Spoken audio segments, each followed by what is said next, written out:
Senior अदाकारा और TV मेज़बान नादिया खान ने अपनी उम्र पर होने वाली तनकीद का करारा जवाब देते हुए कहा है कि उनकी बात को गलत समझकर कुछ लोगों ने दावा किया है कि उनकी उम्र 40 साल है। नादिया ने यूट्यूब पर एक वीडियो शेयर की जिसमें उन्होंने ख़वातीन को ज़ायदुल उम्री में अपनी रंगत और चेहरे का ख्याल रखने और खूबसूरत नज़र आने की टिप्स दी हैं। वीडियो में उन्होंने मेकअप के बगैर और बाद में मेकअप करने के बाद खुद को दिखाया।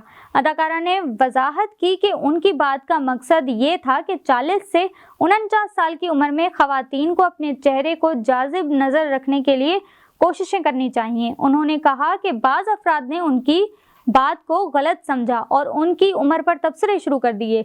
नादिया खान ने बताया कि 40 के पेटे का मतलब सिर्फ 40 साल नहीं होता बल्कि इससे बढ़कर भी हो सकता है। उन्होंने मजीद कहा कि ऐसे जाहिल लोगों से दूर रहना चाहिए जो सिर्फ कीचड़ उछालते हैं और फितना फैलाने की कोशिश करते हैं।